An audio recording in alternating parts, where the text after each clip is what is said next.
네, 오늘은 이제 누가복음 강론이 시작이 됩니다. 첫 번째 시간 누가복음 1장 1절부터 4절의 말씀. 누가복음 1장 1절부터 4절의 말씀. 앞에 화면 보시면서 짧으니까 한 목소리로 다 같이 한 번에 읽겠습니다. 시작. 우리 중에 이루어진 사실에 대하여 처음부터 목격자와 말씀의 일꾼된 자들이 전하여 준 그대로 내력을 저술하려고 붓을 든 사람이 많은지라. 그 모든 일을 근원부터 자세히 미루어 살핀 나도 데오빌로 각하에게 차례대로 써 보내는 것이 좋은 줄 알았노니 이는 각하가 알고 있는 바를 더 확실하게 하려 함이로라. 아멘. 오늘의 제목은 메시아의 길입니다. 근데 뭐 사실 메시아의 길이라고 거창하게 제목은 붙였지만은 실상은 개론입니다. 네, 그런데 저 제목에 붙어 있는 이 표현이 어떤 의미가 있는지를 좀 고민해 볼 필요는 있어요. 왜냐하면 이제 뒤에 제가 바로 보여드릴 것인데 이 누가복음이라고 하는 것은 이렇습니다. 길이를 묘사했어요. 여러분 잘 보세요. 그러니까 예수님께서 실제 행하신 행적들은 복음서가 100% 완벽하게 재구성한 것은 아닙니다. 왜냐하면 같은 내용이라 할지라도 마태와 마가와 누가가 얘기하는 것이 이야기 덩어리들은 똑같은데 위치가 달라요. 그러니까는 무슨 얘기냐면은 예수님이 실제 하신 일, 이 조각조각은 맞는데 그것을 저자인 마태, 마가, 누가가 특별히 전하고자 하는 어떠한 메시지를 담기 위하여 그 구성에 변화를 주었다라는 것을 의미하는 것입니다. 이제 2월 엄청나게 지금 영하 10도의 추위가 계속되고 있는 시기인데요. 4월까지 우리는 이 겨울부터 봄이라고 하는 가는 길목에 놓여 있습니다. 따뜻한 봄이 올 것이고 따뜻한 봄이 오면 우리는 조금 더 활기차게 신앙생활을 아마 하게 될 거라고 생각이 되고요. 우리 교회 입장에서도 또 많은 변화가 있으리라고 생각이 되는데 마치 그와 같습니다. 예수님께서 태어나시고 행하시고 십자가를 지러 가시는 이것들을 누가는 특별히 길이라고 하는 이미지, 길이라고 하는 모티브를 사용해서 독자들에게 전달하고 있다라는 사실입니다.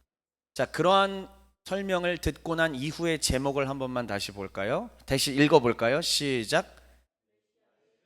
길입니다. 그래서 저는 오늘부터 시작해서 제가 계산을 다 해보니까 누가복음이 총 10번 정도 진행이 되더라고요. 그래서 이렇게 진행이 될 건데 여러분 보시다시피 빈칸이 많죠. 네, 이 긴 방대한 내용을 제가 한 번에 다 짤 수가 없습니다. 근데 여기까지는 해냈습니다. 이것도 얼마나 힘들었을지 예측은 되시죠? 일단은 오늘은 개관이면서도 특별히 메시아로서 예수님께서 시작하시는 그 지점을 같이 이야기하려고 하는 것인데 그 뒷부분부터도 다 제목을 일단은 한번 소시리즈를 제목들을 한번 볼까요? 갈릴리의 길, 그다음에 올라가는 길, 예루살렘 길이라는 약간 제가 설교에서 쓰기는 적절한 단어는 아니지만은 여기 다 우리 MZ들이니까 억가인 부분이 없지 않아 있기는 합니다만 실제로 길 모티브가 어디에 쓰인 거냐면은 지금 올라가는 길 보이시죠 저기? 예. 이 올라가는 길이라고 하는 거는 정말로 길 모티브가 분명하게 쓰인 지점입니다.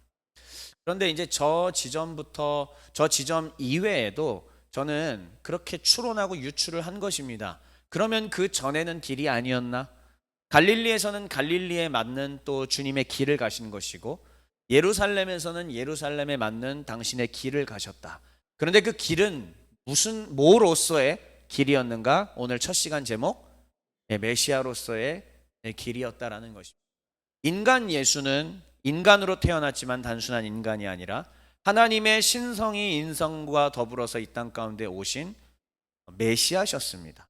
그러니까 우리는 이 누가복음 강론을 통하여 메시아이신 예수 그리스도에 대해서 배우는 것이고 그가 걸어가신 길들을 살피면서 우리에게 하나님은 무엇을 말씀하시는가 주목해 봐야 합니다. 그래서 오늘은 누가복음의 객관적인 얘기들을, 그리고 누가복음 신학이 가지고 있는 매우 중요한 핵심적인 것들을 여러분들한테 말씀드림으로써 여러분들께서 스스로 말씀 묵상을 해 나가실 때에 어떤 지점에서 포인트를 잡고 하나님의 뜻을 배워 나가야 하는가를 도와드리려고 하는 것입니다. 지금은 아직 방학 시즌이어서 여러분 억묵이 계속 되고 있지는 않지만 3월부터는 다시 억묵이 시작이 되지 않습니까? 3월과 4월 무려 2달 동안 이 본문을 가지고, 누가복음을 가지고 길 이미지를 가지고 우리는 쭉 배워 나가게 될 텐데, 우리가 이 묵상하는 데 있어서 꼭 필요한 내용들을 제가 오늘 이 시간에, 오늘 첫 시간이죠, 이 첫 시간에 길라잡이를 좀 해드리려고 할 테니까 잘 따라오시면 좋겠습니다. 순서입니다. 그래서 오늘은 누가복음의 기록에 대해서 먼저 살피고, 그 다음 누가복음의 구조에 대해서 보고요. 그럼 제일 중요한 건 세 번째 시간입니다. 누가복음의 특징에 대해서 살펴보겠습니다. 그리고 나서 메시아의 길이라는 제목으로 마무리를 짓도록 하겠습니다. 첫 번째입니다. 누가복음 기록에 대해서 보도록 할게요. 자, 한번 같이, 오늘은 개관이기 때문에 조금 묵상을 해나가는 데 있어서 꼭 필요한 정보들을 머리에 새기시는 시간이라고 좀 받아들이시면 되고요. 자, 일단은 누가복음의 저자는 누구일까? 누구죠? 네, 누가입니다. 누가 저자인가? 누가, 이런 그 개그들은 그 아주 오래 전부터 지속돼 왔던, 한국인들 사이에서는 계속 지속돼 왔던 그 개그, 교회 개그죠. 네, 교회 개그인데, 누가가 이것을 저수를 한 것이 거의 틀림없는 것 같고요. 자, 누가가 어느 인종인지 한번 살펴보겠습니다. 누가는 어느 인종일까요? 네, 헬라인으로 추정하고 있습니다. 왜 그런가? 누가가 그럼 헬라인이냐라고 성경에 명백하게 나온 부분은 없습니다만, 추론을 해볼 경우에 충분히 헬라인, 이방인으로 추론할 수가 있다라는데, 그 증거가 뭐냐면, 바울이 골로새서라고 하는 옥중서신을 마무리 지으면서 맨 마지막에 인사들을 하잖아요. 보통 마지막 부분에는 인사를 하는데, 이때 골로새서 4장 한 10절 부분인가요? 이 부분에는 할례받은 자에 대해서 먼저 언급을 해줍니다. 할례받은 자는 쉽게 얘기하면 유대인이라는 뜻이고요. 그 다음에 할례받지 않은 자들은 이방인이죠. 근데 둘 다 예수님을 믿는 신자들인 거죠. 유대인 신자와 이방인 신자. 그런데 이 이름을 언급해가는 순번에 할례받은 자의 명단에 누가를 기록하지 않더라고요. 그리고 누가를 어디에다 배치하냐면은 이방인 쪽에다가 이름을 배치했어요. 이것만으로도 일단은 충분히 추론이 되는 거죠. 누가가 유대인 쪽은 아니었나 보다라고 생각을 할 수 있고요. 또 하나는 잘 알다시피 골로새서를 보면은 누가가 의사라고 하는 사실을, 그 정보를 우리가 얻을 수가 있습니다. 그래서 근데 이제 당시에 의사들은 주로 헬라인들이 했다라는 그런 기록들이 있는데, 물론 이것은 예외라는 게 있기 때문에 100%는 아니지만 이러한 정보들을 가지고 우리가 추론해 나가는 것이에요. 그다음에 두 번째에 있는, 제가 지금 첫 번째, 세 번째 먼저 봤는데, 두 번째를 보면은 여러분, 누가가 누가복음만 기록한 게 아니라 누가복음과 사도행전을 한 세트로 쓴 겁니다. 그러니까 한 세트예요, 이 책은. 아예 그렇게 이해하시면 됩니다. 누가복음과 사도행전이 거의 한 덩어리라고 보셔야 됩니다. 그런데 이제 누가복음과 사도행전에 사용된 헬라어의 수준이 외국인이 배워서 쓴 수준이라고 보기에는 거의 원어민, 그리스 사람이 쓴 것 같다라고 하는 그러한 학자들의 견해들이 있습니다. 그래서 확실하게 누가는 헬라인이다라는 말은 없지만, 이러한 정황들을 보았을 때에 누가가 헬라인이었겠다, 이방인이었겠다라는 것을 추론할 수가 있습니다. 자, 그렇다면은 누가는 언제 바울과 함께 하게 되었느냐? 이제 세 번째 나오죠. 사역을 언제부터 시작했냐면은, 이 바울이 첫 번째 전도 여행을 다녀오고, 여러분 잘 아시다시피 비시디아, 안디옥, 이고니온, 루스드라, 더베 지역으로 첫 번째 전도 여행을 다녀왔습니다. 그리고 나서 돌아와서 예루살렘 회의를 통해 이방인들 가운데 복음이 전파되었다라는 사실을 보고하고, 그리고 실라가 바울과 한 팀이 되어서 이제 두 번째 전도 여행을 떠나려고 했습니다. 이게 2차 전도 여행이에요. 그런데 이 2차 전도 여행 때 바울과 또 실라와 디모데가 함께하게 되었고요. 마지막에 합류한 사람이 있었으니 그 사람이 누구냐면 누가입니다. 그래서 2차 전도 여행 팀으로 누가가 합류했고요. 그의 직업은 뭐였다고요? 네, 의사인데 하나가 더 있습니다. 뭘까요? 선교사는 뭐 맞는 얘기고요. 또 다른 직업, 원래 직업. 이 사람은 역사가입니다. 그래서 하나님께서 그의 역사적인 재능을 사용하셔서 사도행전이라고 하는 역사책을 기록하게 하신 것입니다. 그는 꼼꼼하게 기록하는 사람이었고, 그래서 바울과 그의 동료들이 말하고 행동하고 일으켰던 행적들을 낱낱이 기록했고, 그것이 오늘날 2000년 뒤인 우리들에게까지, 그래서 그 시절에 있었던 내용이 전수될 수 있도록 해준 사람, 귀한 사람입니다. 하나님께서 누가를 통해서 그 이야기가 사장되지 않도록 도와주신 것이죠. 성경이 되게 하셨고, 그로 인하여 오늘날도 우리도 여전히 성령의 역사는 계속되는구나. 언제까지? 우리 주 예수 그리스도 다시 오실 때까지 성령의 역사는 끊이지 않을 것이구나 라고 하는 기대감을 갖고 살아갈 수 있도록 도와주었습니다. 자, 좋습니다. 여기까지 저자인 누가에 대해서 우리가 살펴보았고요.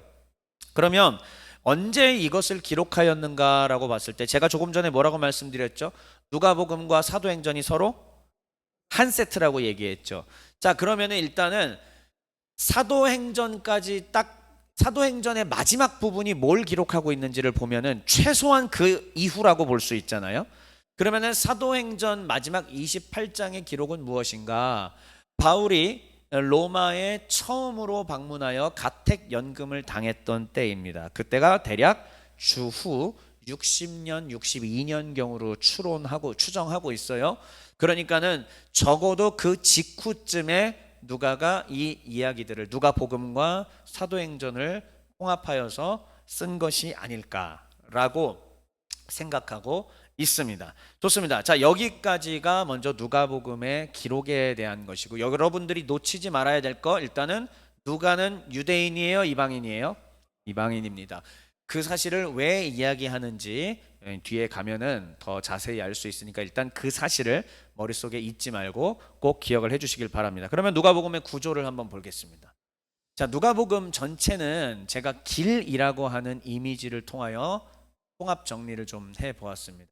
4장 13절까지는 예수님의 어린 시절에 대한 얘기들 해서 메시아로서 준비돼 가는 길이라고 제가 보았고요. 그 다음에 4장 14절부터 9장 50절까지는 예수님의 주 근거지가 갈릴리지 않습니까?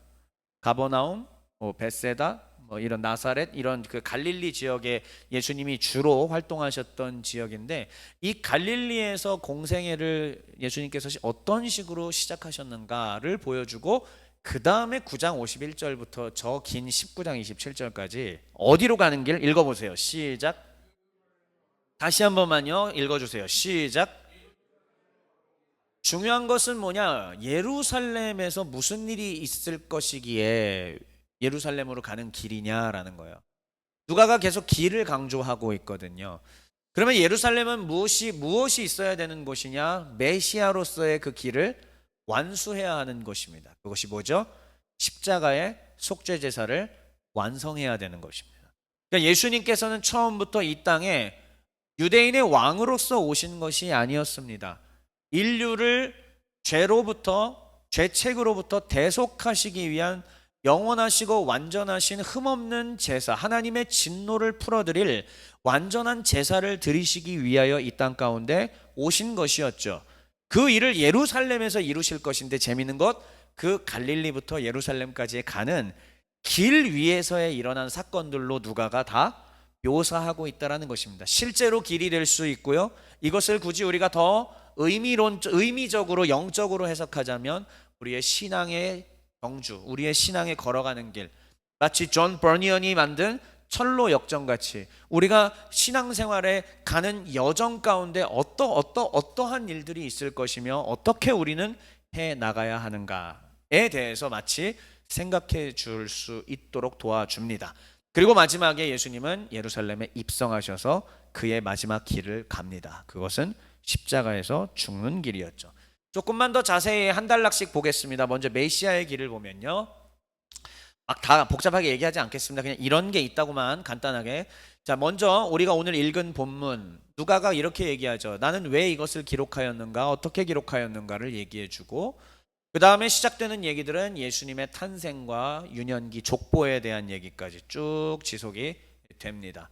그리고 예수님께서 공생애를 준비하시는 장면, 말 그대로 메시아로서 준비돼가는 길을 보여주고요. 그 다음은요, 갈릴리에서의 길은 무엇이냐면은 나사렛 고향이잖아요. 여러분, 고향의 선지자가 환영받지 못한다라는 말이 있습니다. 어린 시절부터 거기서 나서 자랐기 때문에 거기서 갑자기 선지자 행세를 하려고 그러면 사람들이 뭐라고 얘기할까요? 아이, 너 내가 어렸을 때 꼬맹이 때부터 봤는데 네가 무슨 설교를 한다고 에휴, 이러지 않겠습니까? 그런 거예요. 그런데 그 나사렛, 어린 시절에 자라나셨던 나사렛의 회당에 들어가서 이사야의 말씀이 오늘 너희 앞에 이루어졌다라는 예수님의 위대한 선언.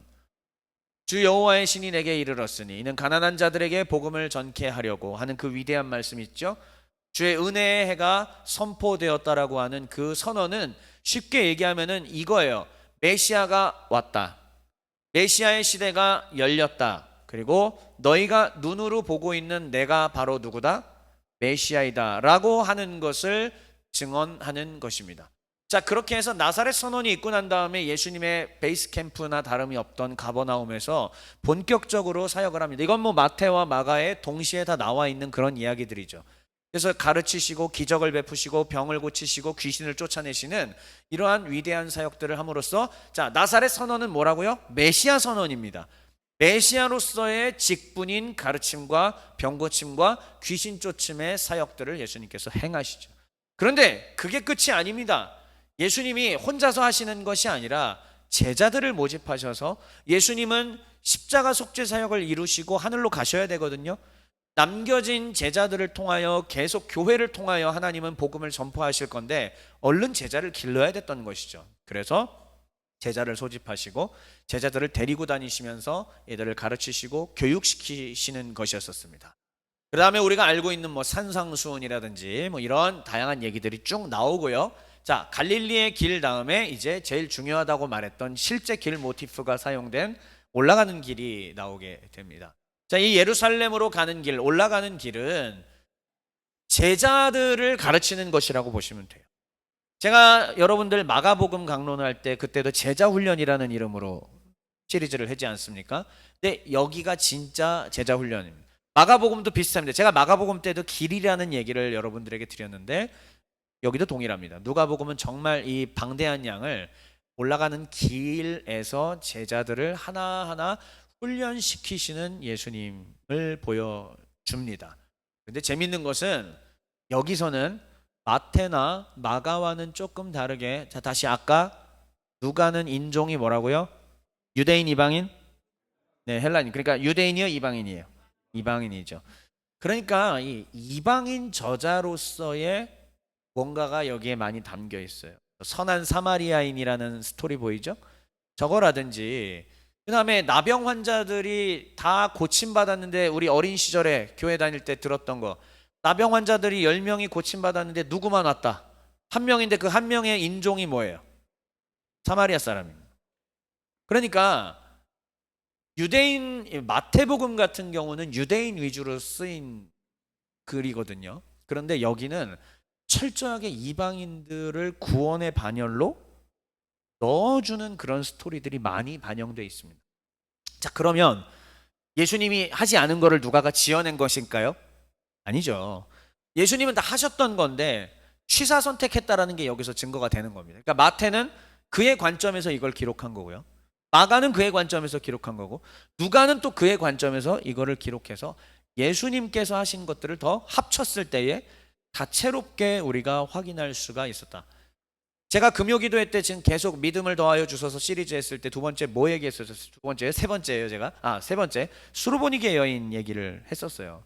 그러니까 결국 이 수로보니게 여인이 자녀의 상에서 떨어진 부스러기라도 개들이 먹는다. 그 정도로 몸을 낮추면서 주님께 내 자녀를 고쳐달라고 하니까 주님이 이런 믿음이 어딨냐 하면서 고쳐주신, 이방인을 품에 안아주시고 이방인을 받아주시는 은혜를 보여주셨죠. 좋습니다. 자, 누가복음은 이처럼 이방인에 대한 관심이 조금 더 지대하다라고 하는 것까지 확인이 되고요. 마지막으로 예루살렘의 길은 뭐냐면 예수님의 예루살렘 사역인데, 그게 뭘까요? 예루살렘에서 바리새인과 사두개인과 최종적으로 논쟁하고 토론하고, 하나님 나라 너희가 잘못 알고 있어, 율법에 대해서 너희가 잘못 알고 있어, 메시아관에 대해서도 너희는 지금 잘못되어 있어 라는 거 막 싸우시죠.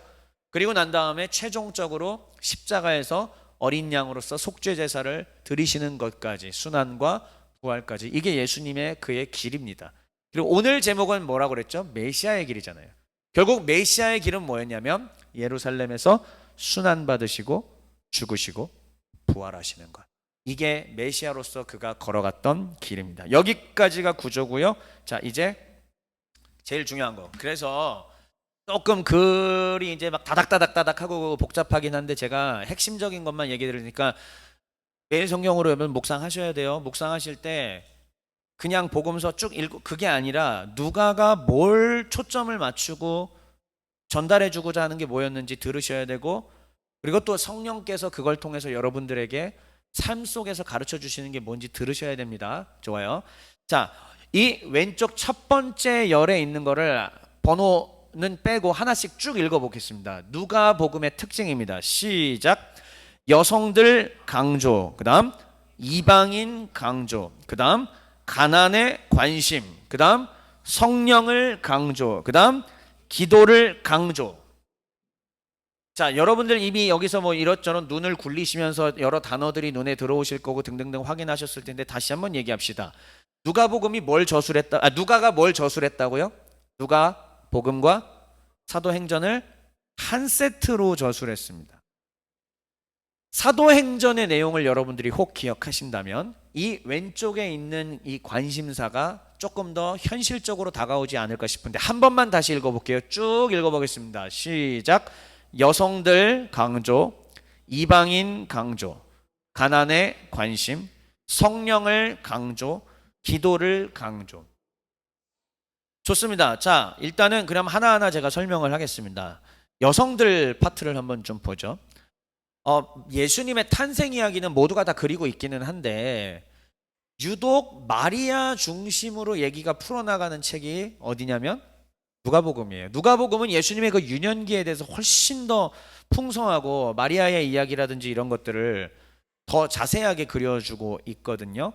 그러니까 마리아 중심의 예수님 탄생 이야기를 다루기도 하고, 또 하나 여성 자체가 아예 이야기의 중심이 되게끔 내용을 구성한 자가 누가입니다. 마르다와 마리아 스토리라고 하든지, 그 밖에도 여러 가지 제가 다 열거 할 수는 없지만은, 이 여성을 아예 스토리의 중심에 두고 하는 게 흔한 건 아닌데, 그렇게 저술을 하고 서술하고 있는 사람이 누가입니다. 그러면 그 이유를 볼게요. 첫째, 자, 사도행전을 보면은 압니다. 여러분, 사도행전 보면은 여성 사역자들이 어땠어요? 매우 사역의 기여도가 컸습니다. 일단은 바울과 고린도에서 처음 함께 만났던 부부가 있었죠. 아굴라와 브리스길라가 있습니다. 브리스길라가 아내가 되는 사람이고 아굴라가 남편인데, 브리스길라는 실제로 초대교회의 교회에서 성경을 가르치던 신학자였어요. 지도자예요. 상당히 중요한 위치를 차지하고 있었던 분이 브리스길라였습니다. 또한 베베에게 안부를 전해라 그러는데, 베베도 여성 지도자입니다. 빌립보에서 맨 처음 만나서 교회가 되게끔 했던 부자 한 명 있었죠. 누구였죠? 네, 루디아죠. 루디아는 사실은 지역 이름이고, 마치 우리가 뭐 하남댁 뭐 무슨 댁 하는 것처럼 루디아 댁, 루디안 지역 이름이고 이름은 아니에요. 그러니까 순두개나 유오디아 둘 중에 한 명이 그의 이름일 것이다 뒤에 나오는데, 하여튼 그건 중요한 게 아니고, 이 루디아도 결국은 여성이었습니다. 그리고 그 밖에 여성 사역자들이 실제적으로 얼마나 많은 중요한 일을 했는지 목회서신을 보면은 특별히 더 드러납니다. 이 과부인 자들이 교회 내에서 유급 사역자가 되어서 실제적으로 신방을 감당한다든지 이런 것들을 했거든요. 연로한 그 여성분들이. 여자들이 없었으면 돌아가지 않을 정도로 초대교회는 거의 절대적인 역할을 감당한 게 여성이고, 한국교회의 부흥의 초석이 된 것도 누구였어요? 1960년대 70년대 다 누구예요? 네, 빨간 가방 누굽니까? 남자들이 빨간 가방 들고 나갔어요? 모이면 기도, 흩어지면 전도 외쳤던 이 성별이 다 누구예요? 우리네 어머니들이, 할머니들이셨어요. 그리고 더 거슬러서 1960년대보다 더 거슬러서 일제시대 때 더 그 전까지 거슬러 가서 한국교회사를 살피면은요, 누가 어떤 직책이 있었는지 아세요? 전도 부인이 있었어요. 전도 부인이 아예 직책이에요. 전도 부인이라고 있었단 말입니다. 하얀색 그 한복 입고 머리 쪽지고 복음 전하러 다니셨던 우리의 위대하셨던 분들이 계셨습니다. 전도 부인들도 계시고. 그러니까 한국교회도 정말 사도행전적인 성령의 역사가 일어났던 곳인데, 특별히 진짜 초대교회, 정말 진짜 초대교회 봤을 때 여성 기여도가 매우 뛰어났습니다. 그러니까 당연히 누가가 복음서를 저술할 때 사도행전과 한 세트니까 같은 생각 안에서 이걸 썼을 거 아니에요. 그러니까는 여성에 대한 기여도를 조금 더 배려해서 많이 넣어서 글을 썼을 가능성이 높다라는 것을 우리가 알 수 있습니다. 나머지는 제가 그냥 넘어가고요. 이방인에 대한 것도 마찬가지입니다. 여기 보면은 족보가 나와요. 누가복음은. 마태복음 족보와는 조금 다릅니다. 누가복음의 족보는 어떻게 하냐면은 이들의 조상을 아브라함으로 이끌어가지 않고 어디까지? 아담까지 갑니다. 그러니까 유대인의 개념을 넘어서는 거예요.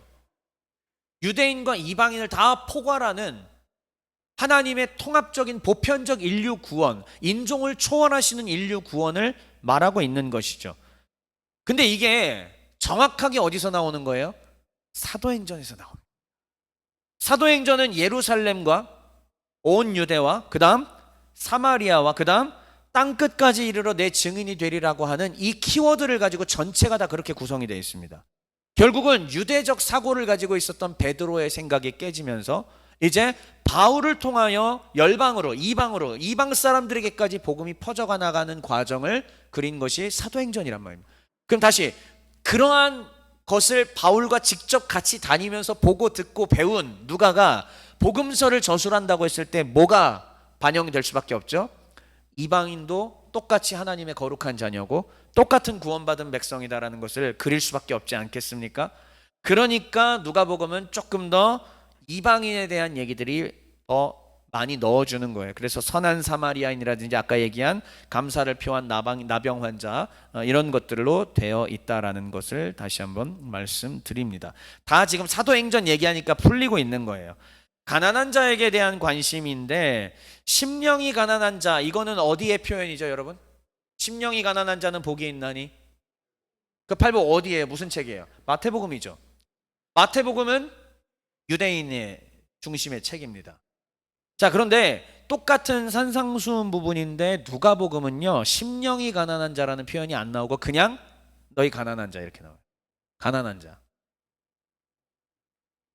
자, 그 다음에 나사렛 회당에, 아까 나사렛 선언이 제일 중요했다고 했죠. 메시아로서 본인이 빵 하고 이제 공식 선언한 거라고 제가 말씀드렸잖아요. 고향에서. 이 나사렛 회당에서의 선언도 결국 보면 이사야 말씀을 들면서 가난한 자에게 복음을 전하게라는 말이 나오고, 그 뒤에도 부자와 나사로라든지 삭개오 이야기. 삭개오도 굉장한 부자였죠. 왜요? 세금을 다 착복한 사람이니까.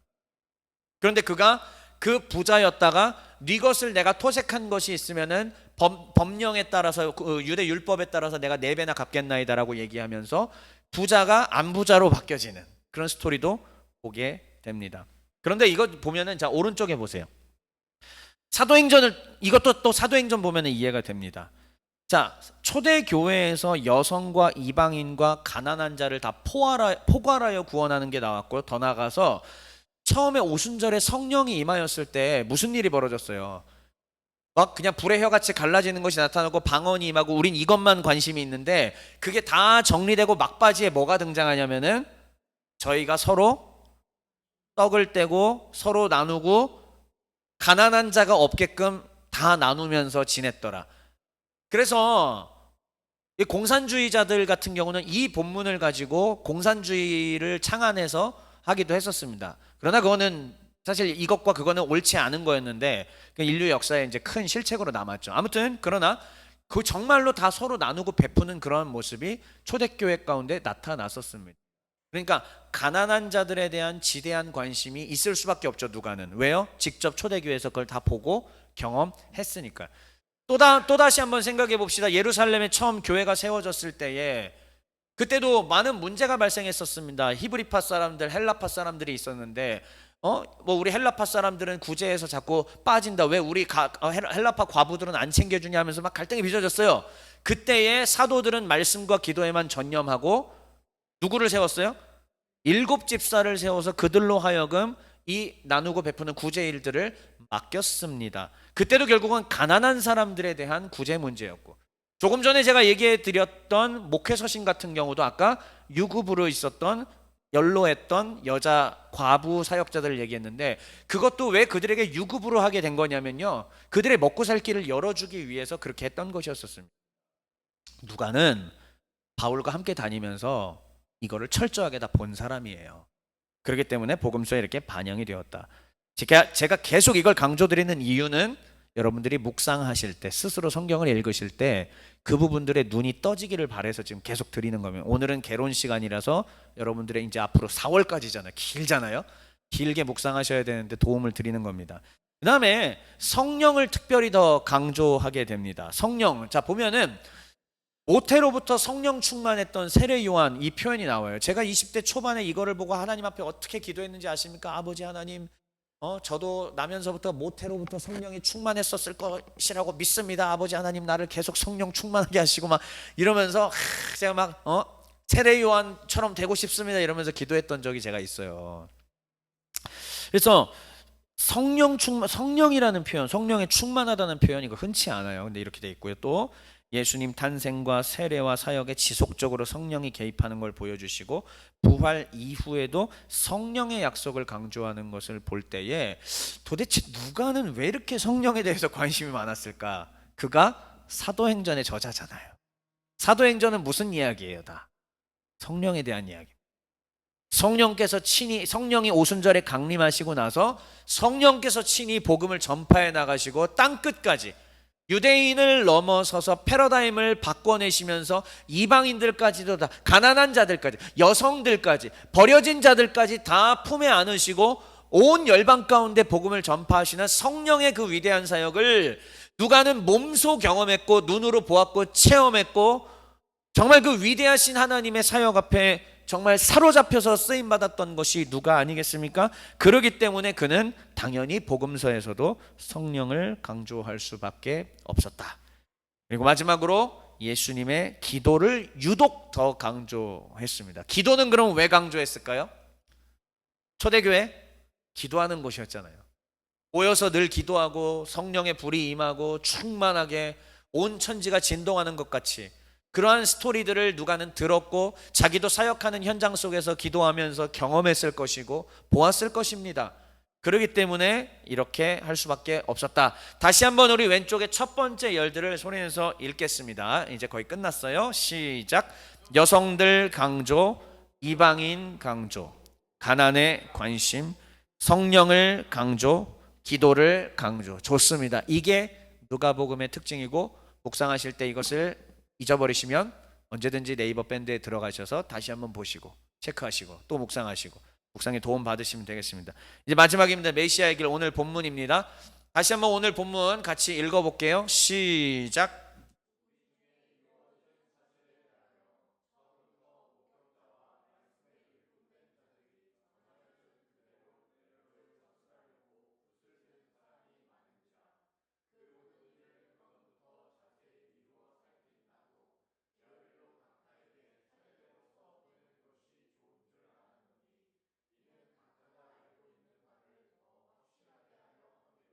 누가가 여성들, 이방인, 가난한 자, 성령 기도에 관심이 있다고 해서 있지도 않은 사실을 거기다가 첨가한 사람이 절대 아닙니다. 예수께서는요, 마태가 바라본 예수님은 그쪽이었던 거고요, 마가가 바라본 예수님은 이쪽이었던 거고, 누가가 바라본 예수님은 이쪽 면이었던 거죠. 예수님은 실제로 이 땅 가운데 사역하시면서 이 종합적이고 다양한 모습들을 다 하셨으리라고 저는 믿습니다. 저는 확신합니다. 그런데 어쨌든 인간의 한계가 있기 때문에 예수님의 행적을 다 기록할 수도 없고 그들이 취사 선택해서 기록을 했을 텐데 누가의 눈에는 누가가 실제로 이거를 예수님의 사역을 보진 못했겠죠.